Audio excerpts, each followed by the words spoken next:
Well, you know what they say, fanboys and fangirls. A new year, a new me. Well, I do this every 6 months, so it's a new me every 6 months. But anyway, guys, coming up on today's episode of Technoid, we got more information on the iPhone 14 Pro Max in terms of the camera technology and another report claiming that the punch hole is happening based on several orders from Apple to Samsung. Once again, I will discuss this. Also on today's episode, the HomePod Mini has been a huge hit with Apple as it has doubled their market share in the last year, but I'm here to tell you that it's still not enough. And lastly, to round off the video, I got some important news to tell you. We also got one extra story, but I got a very special surprise on tomorrow's live episode of Technoid that you are not going to want to miss. All that on today's episode, so stay tuned.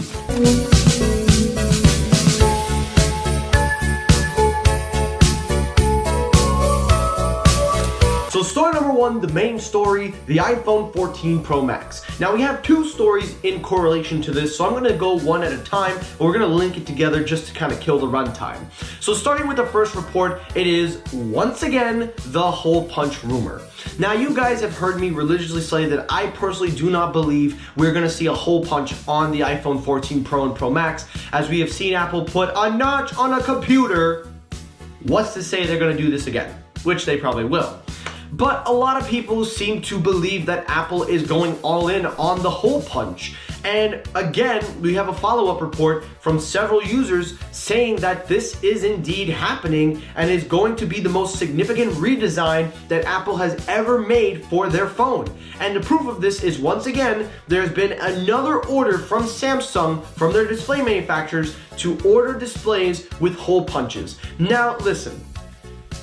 I don't want to say that this is false, because I do believe that when you are hearing reports that the supply chain is getting orders to manufacture face punch hole design cameras and all that kind of balabi, whatever you want to call it, those are usually truthful. But I still have my doubts. I just cannot accept that I can believe an iPhone is going to have a punch hole. And the reason why I say that is because of one reason and one reason only. Brand recognition. Listen guys, I know there are some avid Apple fans out there, and I respect all of you. Even the Samsung Knights, I respect everybody. As crazy as you guys are, I respect everyone. But you're not gonna sit here and tell me that Face ID is the way to go, or you're gonna tell me that Touch ID is better, or blah blah blah. Let me tell you why. First of all, when Face ID first came out, yes, it was all about the marketing. But after the second, the third, and now we're in the fourth year, it is all about brand recognition. If you honestly look at a phone and then you look at a Samsung, look at a Google, look at a OnePlus, they all have the same design. Whereas the iPhone has the ugly notch. Now say what you want about the notch, but that's how people know it is an iPhone. So I don't think, of all people, I don't think Apple's gonna go and try to throw their hat into the mix unless they are able to produce one of the best screens on a smartphone. And since they have a patented technology which allows them to have no gap at the bottom, that's actually not too bad if I think about it. But the point is, I still do not believe that Apple's going to give us a punch hole iPhone Pro Max. We do know that there are reports of a punch hole coming for the SE or the cheaper model.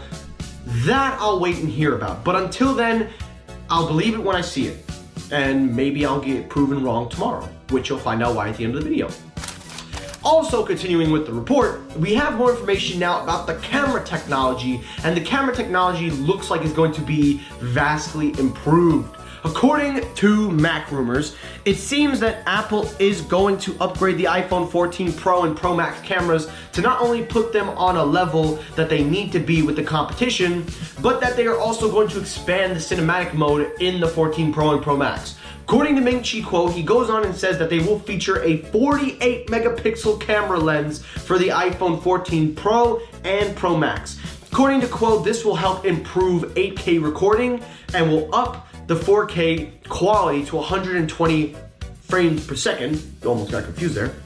Also taking a look, the higher resolution of the 8K will also be suitable for Apple's viewing of the VR and AR headset that is expected to launch next year as well. So this camera technology also ties in with the AR headset. Also looking at the reports, he goes on and says that most of these manufacturers that are upgrading their cameras over the next few years are going to boost the market share, and when Apple goes on to the iPhone 15, can't believe we're talking about the iPhone 15, he claims they will be using a periscope lens in 2023. Now again, that is a very long way to go. We're not even in 2022, so I'll wait till we get to that point, and by that time I'm probably gonna be married, have kids. Nah, I'm just kidding. I'm not looking that far ahead. But anyway guys, overall, the iPhone 14 Pro and Pro Max are shaping out to be a very specced out phone. Some saying redesign, most saying camera. I say this. If you believe that the Apple is going to give us a face hole, punch hole, whatever you want to call it, then be my guest. But with camera technology, I am always 100% sure that Apple is going to continue that upgrade cycle. And I definitely think that by doing this, it puts them on a level with Samsung, Google, etc. Because there have been times when the iPhone cameras have been pretty good and very consistent. They're not as great as the other OEMs, but they've been able to go toe-to-toe. So seeing that they're going to try to improve this is a very good sign. So I'm all for Apple continuing this push, but with the face hole, whatever, I don't listen, punch hole, whatever, I don't care. I'm calling it different names. I don't believe that, at least until I see it myself. Alrighty, story number 2, let's talk about the HomePod Mini. Now, as you guys know, I did a review on the HomePod Mini, a year later review. Definitely encourage you guys to check it out.